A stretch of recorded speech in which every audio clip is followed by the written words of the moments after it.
বিশ্বাসে মেলায় বস্তু, তর্কে বহুদূর। এই বিশ্বাস এবং তর্কের এক ঐতিহ্যবাহী মেলবন্ধনে কিন্তু তৈরি আমাদের এই চ্যানেল দ্য অ্যাস্ট্রোপিডিয়া। নমস্কার, কেমন আছেন সবাই? আশা করি সবাই খুব ভালো আছেন।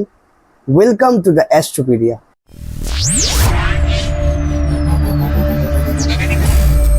আপনাদের সঙ্গে রয়েছে আমি সায়ন এবং আমার সঙ্গে কিন্তু রয়েছে আবির বলি। নমস্কার।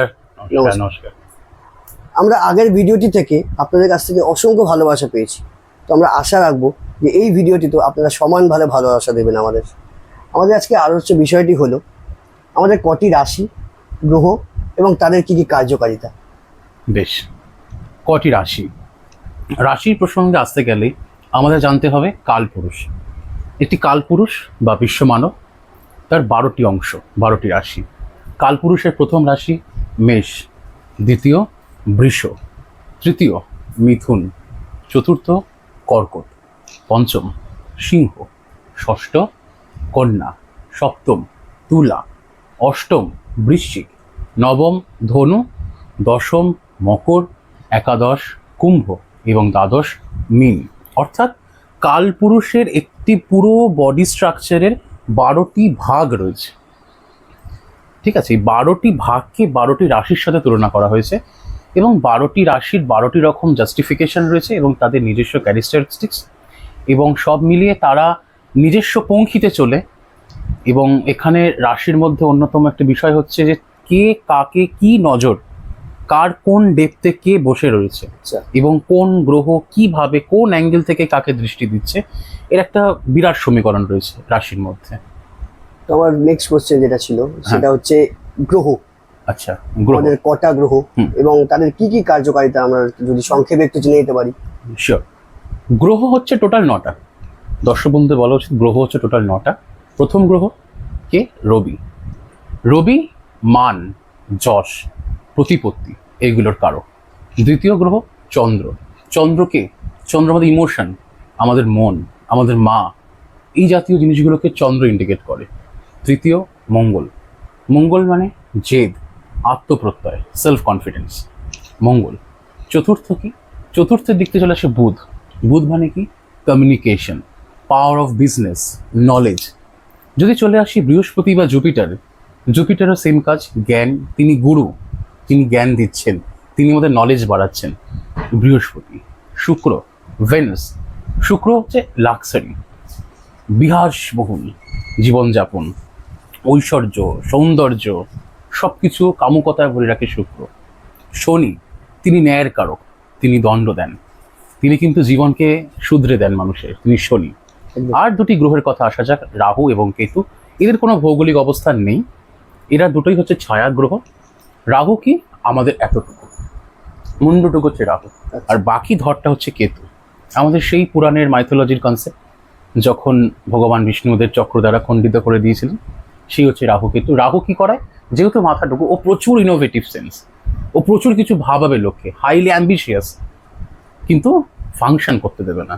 আর কেতু অকাল্ট, কেতু তন্ত্র, কেতু মানে কিন্তু সিক্রেসি। আবার এই কেতুর জন্যই মানুষ ডাক্তার, ইঞ্জিনিয়ার, কেতুর জন্য কিন্তু পিএইচডি। সুতরাং ভালো মন্দ মিশিয়েই 9টি রাশি, 12টি রাশি, 9টি গ্রহ এবং তাদের কার্যকারিতা। সব কিছুর মধ্যে পজিটিভ নেগেটিভ দুটোই রয়েছে। তুমি বললে আমাদের 9টি গ্রহ, এদের মধ্যে কি সবাই সবার বন্ধু নাকি কেউ কারো শত্রু হতে পারে? আচ্ছা, আমি যদি মনে করি 9টি গ্রহ রয়েছে, 9টি গ্রহকে যদি আপনারা স্ক্রিনে দেখতে পাচ্ছেন, আমি দুটো ভাগে ভাগ করেছি, দুটো টিম, টিম এ এবং টিম বি। টিম এতে কারা রয়েছে? রয়েছে রবি, চন্দ্র, মঙ্গল এবং বৃহস্পতি।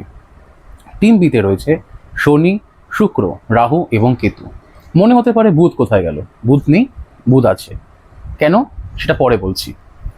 আচ্ছা, তো টিম এতে কে রয়েছে? রবি, চন্দ্র, মঙ্গল, বৃহস্পতি। এর সাথে টিম বি শনি, শুক্র, রাহু, কেতু, এদের শত্রুতা। মানে রবির সাথে শনির শত্রু, রবির সাথে শুক্র, রবির সাথে রাহু, রবির সাথে কেতু শত্রু। অ্যাজ ওয়েল অ্যাজ চন্দ্রের সাথে শনি শত্রুতা, চন্দ্রের সাথে শুক্রের শত্রুতা, চন্দ্রের সাথে রাহু, চন্দ্রের সাথে কেতু।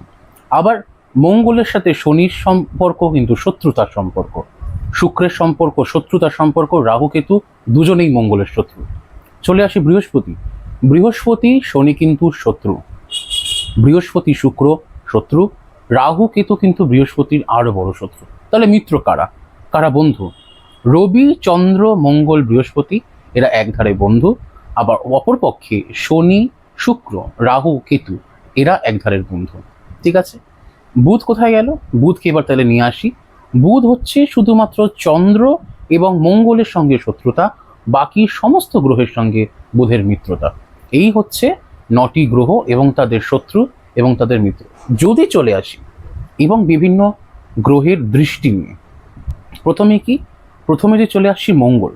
প্রথমেই বলে রাখি যে প্রত্যেকটি গ্রহের সপ্তম দৃষ্টি রয়েছে, অর্থাৎ প্রত্যেকটি গ্রহ সেই তার ঘর থেকে অ্যান্টি ক্লকওয়াইজ বা ঘড়ির বিপরীত দিকে সপ্তম দৃষ্টি দেয়, রাহু কেতু ছাড়া। রাহু এবং কেতু শুধুমাত্র ঘড়ির কাঁটা যেদিকে ঘোরে সেদিক থেকে দৃষ্টি দেয়। প্রথমেই আসি মঙ্গলের কথায়। মঙ্গলের কটি দৃষ্টি? 7 কিন্তু সবার কমন, আমি বারবার বলছি 7 সবার কমন। মঙ্গলের দৃষ্টি 4, 7, 8। শনির দৃষ্টি কোথায়? শনির দৃষ্টি হচ্ছে 3, 7, 10-এর দৃষ্টি। বৃহস্পতির দৃষ্টি 5, 7, 9 দৃষ্টি। রাহু রয়েছে 5, 7, 9 আবার 12, দ্বাদশ ঘরের কানেকশন। কেতু রয়েছে 5, 7, 9 আবার 12 ঘরের কানেকশন। তাহলে 7টি, এই যে 7-এর কানেকশন বা সপ্তম পতির কানেকশন, এটা শুধু কে কে দিচ্ছে? শুক্র দিচ্ছে, বুধ দিচ্ছে, রবি দিচ্ছে, চন্দ্র দিচ্ছে। এরা শুধুমাত্র 7টি গ্রহের কানেকশন দিচ্ছে সপ্তম পতির ঘরে। আর বাদ বাকি যে বললাম মঙ্গল, শনি, বৃহস্পতি, রাহু এবং কেতু, তারা কিন্তু সপ্তম দৃষ্টির সাথে সাথেও বাকি ঘরগুলোতেও সমানভাবে কিন্তু দৃষ্টি বিনিময় করছে। এটা মাথায় রাখতে হবে। আশা করি আপনারা সকলেই খুব ভালোভাবে বুঝতে পেরেছেন, কারণ আপনি এত সুন্দর ব্যাখ্যা দিয়েছেন, সবাই খুব ভালোভাবে বুঝতে পারবেই। তো আমরা পরবর্তী কোয়েশ্চেনে চলে যাব, যে জন্ম মাস অনুযায়ী রাশি বিচার করা বা রাশি বার করা। তো আমরা দেখেছি এরকম ভাবে অনেকেই বার করেন, যেমন আগস্ট মাস মানে সিংহ রাশি। তো এটা কতটা যুক্তিবদ্ধ? ওকে, মাস অনুযায়ী রাশি বের করা, এর দুটো কনসেপ্ট আছে। একটা হচ্ছে চন্দ্র রাশি আর সূর্য রাশি। আচ্ছা, যখন সূর্য রাশি নিয়ে কথা হয় তখন মানুষে এইভাবে বের করে যে অগস্ট মাস মানে ধরে নিলাম সিংহ রাশি, আচ্ছা, আবার সেটা জুলাইতে চলে গেলে অনেক সময় কর্কট রাশি, এটা ধরে নেওয়া হয়। কিন্তু জ্যোতিষশাস্ত্র অনুযায়ী জিনিসটি একটা ওভারঅল কনসেপ্ট। এখান থেকে তুই কিছু অ্যাট্রিবিউট বের করতে পারিস মানুষের, যে ঠিক আছে এরকম এরম এরম হতে পারে জিনিসটা, বাট অ্যাকুরেট হবে না জিনিসটা। কারণ কি, আমাদের অ্যাকুরেসির জন্য দরকার কাকে? চন্দ্র রাশি। চন্দ্র রাশি কথার অর্থ কি? সেখানে আমার জন্ম তারিখ, জন্মের সময়, জন্মের স্থান, 3টে জিনিস ভীষণভাবে গুরুত্বপূর্ণ। এবং সেই গুরুত্বপূর্ণ জিনিসটার মধ্যে যখন আমরা চন্দ্র রাশি বের করছি, প্রথম এলিমেন্ট কি? যেহেতু জন্মের তারিখ, সে জন্মের তারিখ হচ্ছে আমার কারক, এবং জন্মের এই যে সময় এটা আমার বাহক। কি হয় জিনিসটা, আমি যদি একটা সে ফর এক্সাম্পল ধরি, হাইপোথেটিক্যাল একটা এক্সাম্পল, টুইন্স যারা জন্মায় তারা তো একই ডেটে জন্মায়, একটু টাইমের 19-20 হয়, 1 মিনিট কারো 2 মিনিট এরকম 19-20 হয়। তাহলে এটা তো হতেই পারতো যে যে একই দিনে জন্মাচ্ছে, নিয়ার অ্যাবাউট একই টাইমে জন্মাচ্ছে, তাদের দুজনের তো ভাগ্য একই রকম চলতে পারে। এটা কি আদৌ হয়? না, একদম হয় না। একজনকে দেখেছি সে বিরাট বড় হয়ে গেছে, পণ্ডিত মানুষ, আর একজন রাস্তায় ঘুরে ঘুরে বেড়াচ্ছে। এই জিনিসটা কেন হয়? কারণ এটা টোটালটাই কেপি, প্রত্যেকটি সেকেন্ডের একটি ভ্যালুয়েশন রয়েছে।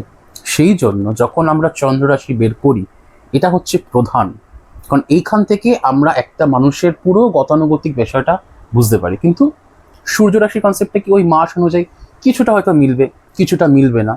অনেক সময় হয় না যে আমরা এই মাসে কেমন চলবে, যখন আমরা অনেক সময় দেখে থাকি, আপনারাও দেখে থাকছেন অনেকে হয়তো, এই মাসটি এই রাশির কেমন চলবে, তখন কি আপনার সাথে পুরো মিল হয়?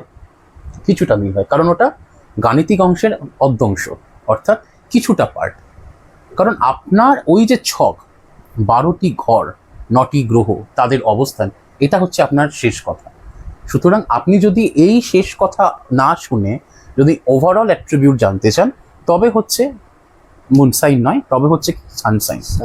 আর যদি মুনসাইন হয় তবে কি, তবে হচ্ছে পুরো পুষ্টি, যেখান থেকে আমার অ্যাকিউরেট প্রেডিকশনটা সম্ভব। অসংখ্য ধন্যবাদ আবিরকে এই বিষয়গুলি সম্পর্কে এত সুন্দরভাবে ব্যাখ্যা দিয়ে আপনাদের সঙ্গে তুলে ধরার জন্য।